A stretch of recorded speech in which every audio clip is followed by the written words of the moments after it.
င်္ဂလာပါရှင်တဖြည်းဖြည်းနဲ့မင်္ဂလာရှိလာမယ်နော်အဲ့လိုတဖြည်းဖြည်းနဲ့မင်္ဂလာရှိလာအောင်ကျမတို့အလုပ်ကိုပို့ကြိုးစားမယ်အတိတ်ကိုအတတ်နိုင်ဆုံးတဖြည်းဖြည်း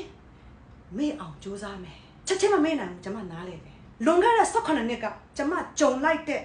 အဖြစ်ဆိုးတစ်ခုဟာနှစ်လုံးမျက်ရည်လုံးဝမဆဲဘဲနဲ့အယူဆေးတောက်ပြီးကိုယ်စိတ်ကိုထိန်းခဲ့ရတယ်ကျမကိုချင်းစားတယ်နားလေတယ်ကျမတို့တွေအချိန်နဲ့ပဲတဖြည်းဖြည်းကုစားသွားရတော့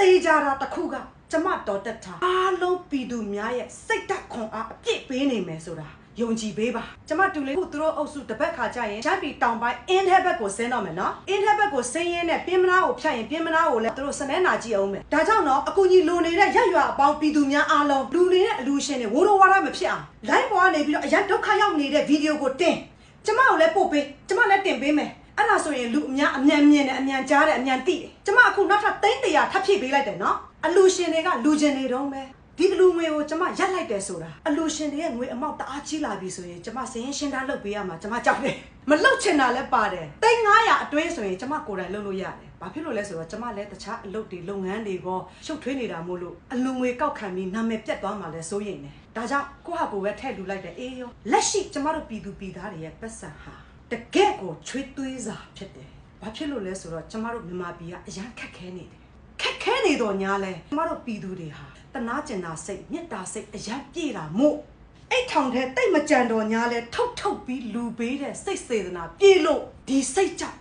ကျမစိတ်ဖိစီးတာ။ဒါကြောင့်မို့ကျမအလူငွေကိုလက်မခံတော့တာ။ကျမကိုစိတ်မဆိုးနဲ့နော်။ကျမတို့အုပ်စုရဲ့အလူငွေကပထမကျမ300ဝတ်တော့30ကျမအချို့ဆိုင်ခွဲတွေရဲ့အလူငွေနဲ့အများပြည်သူရဲ့အလူငွေပေါင်းလိုက်ရင်200စွန်းလေးကျမအခုနောက်100ထည့်လိုက်တဲ့အခါကျတော့300စွန်းငလေမလောက်ခင်တလားကဘာအကြောင်းရင်းကြောင့်လဲမသိဘူးကျမအဲ့လိုပဲလူပြီးမေ့သွားတယ်အဲ့တော့ကလည်း300လူတယ်နော်လူပါတယ်ဆိုတာကိုသိအောင်ပြောပြတာနော်ဒါကြောင့်လေပြည်သူအများရဲ့အလူငွေတွေအများကြီးကင်ပြီးလူပေးနေတဲ့လူတွေကိုချီးကျူးတယ်လေးစားတယ်ကျမတို့အများပြည်သူရဲ့ယုံကြည်မှုကိုရထားတာနဲတဲ့ကုသိုလ်မဟုတ်နောက်ဆုံးပိတ်သူတို့စရင်ရှင်းတန်းထုတ်ပေးတဲ့အခါကျရင်အနည်းဆုံး3ရက်တော့ကြာမယ်သူတို့ရဲ့ခေါင်းတော်စားမှာကျမအကြံတစ်ခုပြုပေးမယ်နော်စရင်ကင်တယောက်ခေါ်လာစရင်စစ်တယောက်ခေါ်လာအဲ့ဒါဆိုရင်အဲ့စရင်တွေတရက်ထဲနဲ့ပြီးမယ်ဒီအချိန်ရဲ့စရင်ကင်နဲ့စရင်စစ်တွေကလည်းပညာဒါနပြုမှာပါတကယ်လို့လုံးဝရှာလို့မတွေ့ဘူးဆိုရင်ကျမကိုပြောပါကျမဆိုင်ကိုစရင်စစ်ပေးနေတဲ့စရင်စစ်လည်းရှိတယ်စရင်ကင်လည်းရှိပါတယ်ရှင်ကဲကျမဝတ်တော့တူလေးတစ်ပတ်ခါစဆဲမဲ့ဗီဒီယိုကိုကြတော့နောက်အပတ်မှကျမတင်ပေးမယ်နော်